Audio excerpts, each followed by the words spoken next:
Changing your life is a change in the inner game. Ultimately, if you're going to have lasting change in anything, you're really talking about just raising your standards.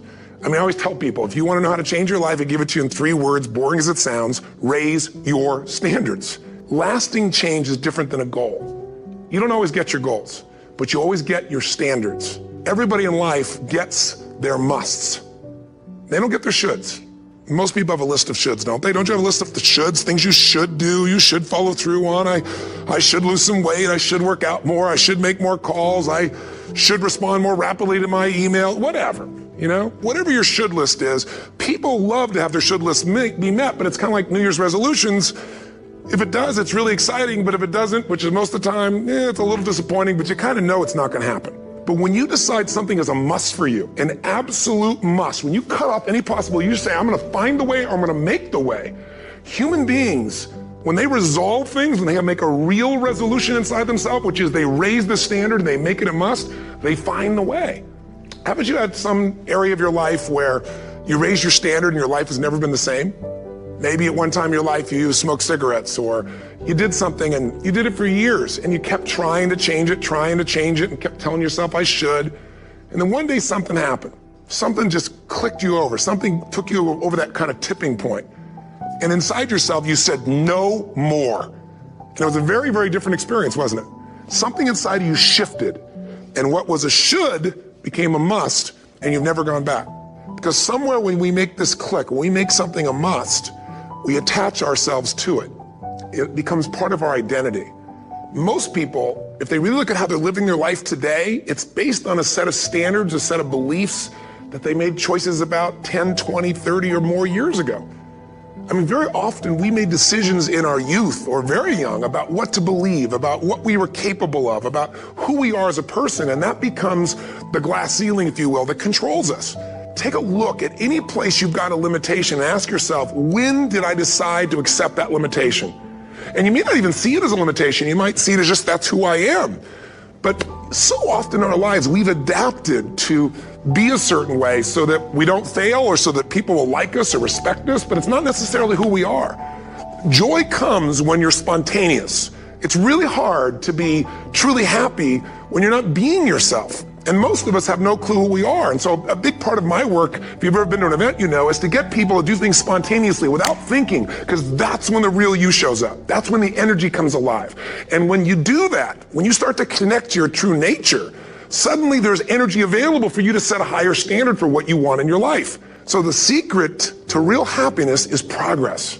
Progress equals happiness. And if we can make progress on a regular basis, we feel alive. And that's why at the beginning of the year, we get this thing like, okay, I can have this fresh start. I could really do what my soul desires. I could expand. I could grow. I could improve. I could change.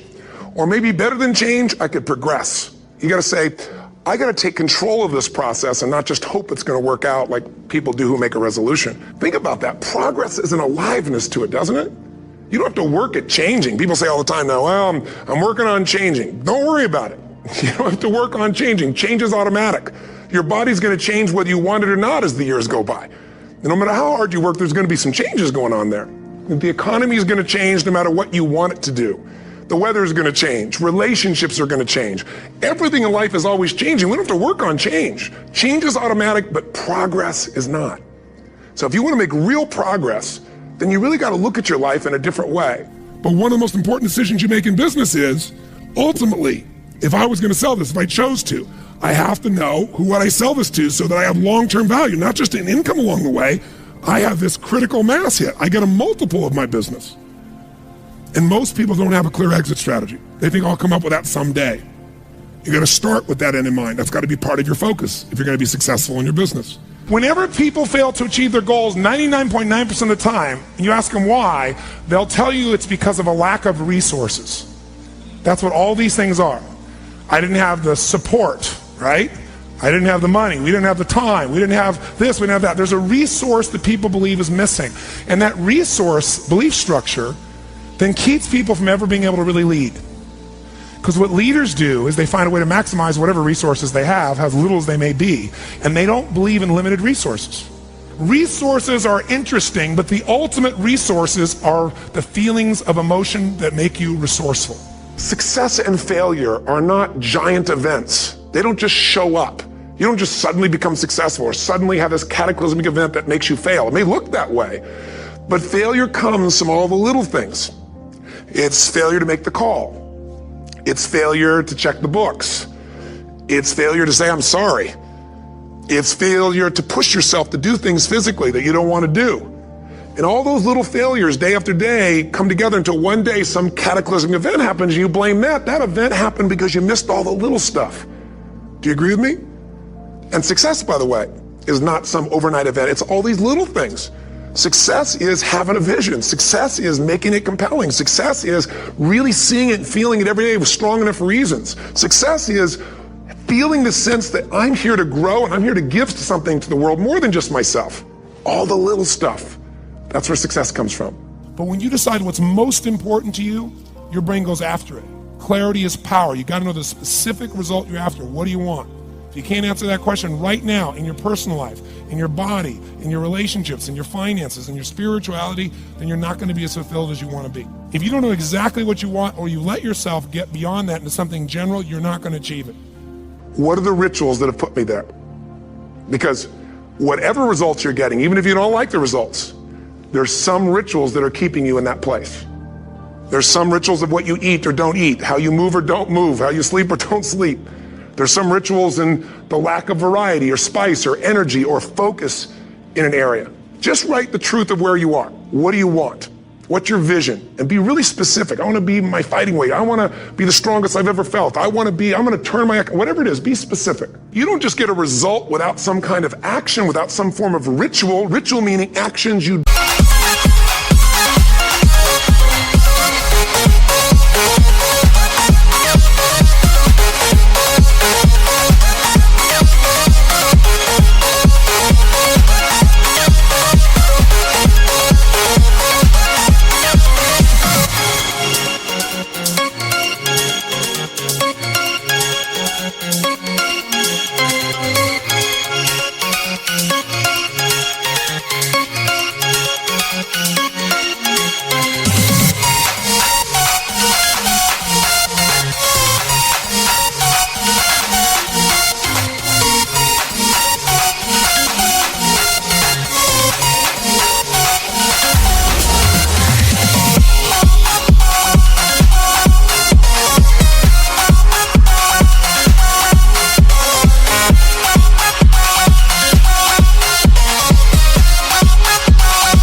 do consistently. What are the rituals that'll get you there? What would you need to do differently each morning if you're going to be that kind of energy, that kind of strength? How often would you work out? What days would you work out? What time? A ritual is something you do consistently, usually at a specific time, so it becomes automatic. Willpower doesn't last, but rituals can last a lifetime. I bet you have some rituals in your life right now you've been doing for years, even though some of them don't serve you. I'm just saying, wake yourself up. If you want a new year and a new life, you don't need to start in January.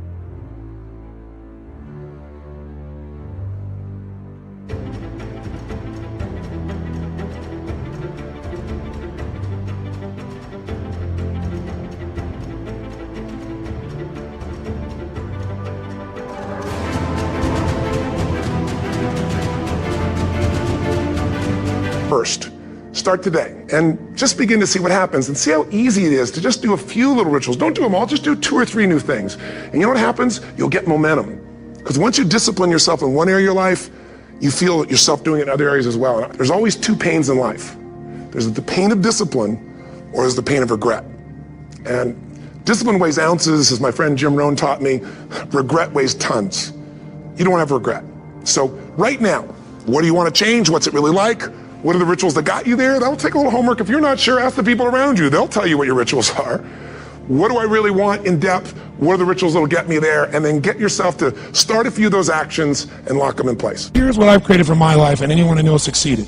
I'm a 17-year-old kid from Azusa, California, with no real education other than self-education, with no background, with no money, but I did one thing. I love people, and I had an enormous demand I made upon myself, and I sculpted my mind and my emotions to get me to do whatever it would take to achieve and to contribute. But to do that, I did it by using my body and changing my focus. I did it by putting myself in a peak physiology and using what I call incantations. So starting when I was 17, I started doing incantations, not affirmations. Affirmation, you go, I'm happy, I'm happy, I'm happy, I'm happy, I'm happy. What's the problem? You haven't changed your what? Physiology. If you don't change your physiology, you won't get anything. So in incantations, not only you speak it, but you embody what you're saying with all the intensity you can. And you do it with enough repetitions that it sticks in your head. Like It's a Small World, now the conversation in your head is always the same and it gives you what you want. So you use your body and your voice. I will do something that I still do backstage and have done for 23 years. Because I don't hope I'm going to be in a good state, I demand it. So I do an incantation using my whole body. I'd say, I now command my subconscious mind to direct me in helping as many people as possible alive today to better their lives by giving me the strength, the emotion, the persuasion, the humor, the brevity, whatever it takes to show these people and get these people to change their lives now. Human beings absolutely follow through on who they believe they are. If you define yourself as somebody who is really conservative, you're not going to be crazy and act nuts unless you're really drunk or something, and then you can say it's the alcohol, when it's really just you finally getting permission to be yourself. The alcohol is your excuse. If you're a really crazy person, you act crazy, outrageous, playful. You don't act conservative because that's not who you are.